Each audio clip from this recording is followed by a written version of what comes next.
कई बार injection moulding parts में air vents की प्रॉब्लम दिखाई पड़ती है। तो आओ जानते हैं ये एयर वेंट्स होते क्या हैं। देखिए, जब प्लास्टिक मटेरियल मोल्ड में इंजेक्ट किया जाता है तो वो सही से इंजेक्ट ना हो पाने के कारण उसके अंदर जो एयर होती है मोल्ड में वो फंस जाती है और बाहर नहीं निकल पाती है, जिससे एयर वेंट के निशान मोल्ड में आते हैं।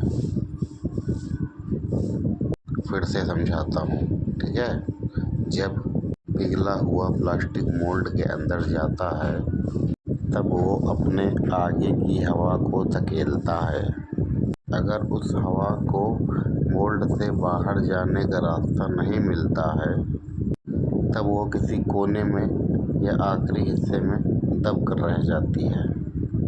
ये फंसी हुई हवा प्लास्टिक के दबाव से इतनी ज़्यादा गर्म हो जाती है कि वो प्लास्टिक को दबा सकती है, जला सकती है, या वहाँ पर एक काला धब्बा छोड़ सकती है या खाली जगह छोड़ सकती है। इसी को हम एयर ट्रैप कहते हैं। ये प्लास्टिक बाल्ट के सबसे आखिरी फिलिंग एरिया में बेल्ट लाइन पर दिखाई पड़ता है। एयर ट्रैप का मुख्य कारण है हवा का मोल्ड से बाहर ना निकल पाना। अब पहला कारण है मोल्ड में वेंटिंग सही न होना, अपर्याप्त होना।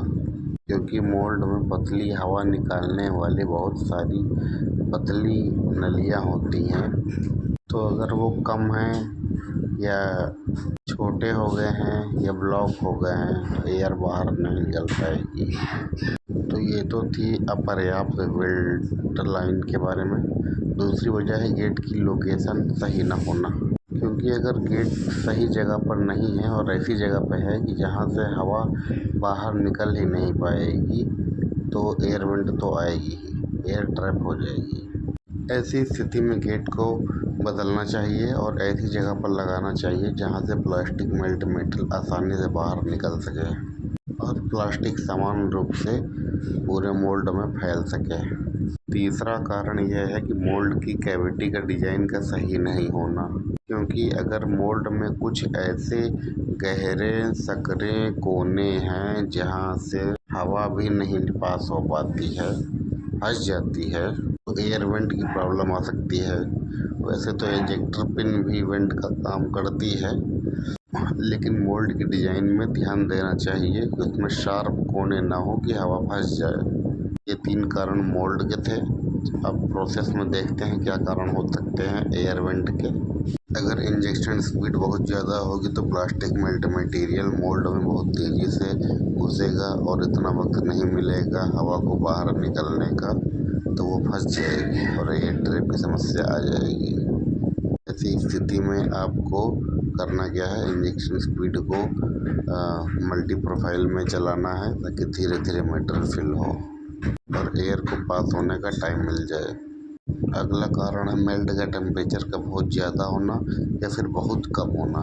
क्योंकि अगर बहुत ज़्यादा होगा मेल्ट का टेम्परेचर तो मटेरियल मोल्ड के अंदर बहुत तेज़ी से भागेगा और एयर को बाहर निकलने का टाइम नहीं मिलेगा और वो फंस जाएगी किसी कोने में। और वहीं अगर एयर का उसका मेल्ट का टेम्परेचर बहुत कम हुआ तो ये बहुत ज़्यादा विस्कस हो जाएगा, यानी कि गाढ़ा हो जाएगा, जिससे एयर को बाहर निकलने का समय नहीं मिलेगा। इसलिए सही टेम्परेचर पर मेल्ट को रखना चाहिए। और अगला रीज़न है, अगर हमारा क्लैंपिंग फोर्स बहुत ज़्यादा है तब ये मोल्ड के वेंट को बंद कर सकता है। मोल्ड के वेंट बंद हो जाएंगे तो एयर पास नहीं होगी और एयर ट्रैप की समस्या देखने को मिलेगी। ध्यान रहे, ऐसी स्थिति में क्लैंपिंग फोर्स को कम किया जाएगा और इतना कम ना हो कि फ्लैश आने लगे। बहुत ही ऑप्टिमाइज़ करना है सही तरीके से। तो ये कुछ समस्या थी। अब अगर हम समाधानों की बात करें तो हम एक बार फिर से रिपीट कर देते हैं। हमें इंजेक्शन स्पीड पर ध्यान देना होगा, मेल्ट की टेम्परेचर पर ध्यान देना होगा, बैक प्रेशर और होल्डिंग प्रेशर को एडजस्ट करना होगा, उसके साथ ही वेंट लाइन को साफ़ करना होगा और गेट की लोकेशन को सही करना होगा, प्लस पार्ट की डिज़ाइन को भी देखना होगा सही है या नहीं है। इन सभी कारणों पर अगर आप ध्यान दोगे तब आप एयर ट्रैप की समस्या को ख़त्म कर पाओगे बहुत अच्छे तरीके से। अगर वीडियो पसंद आई हो तो शेयर करना ना भूलें और लाइक ज़रूर करें।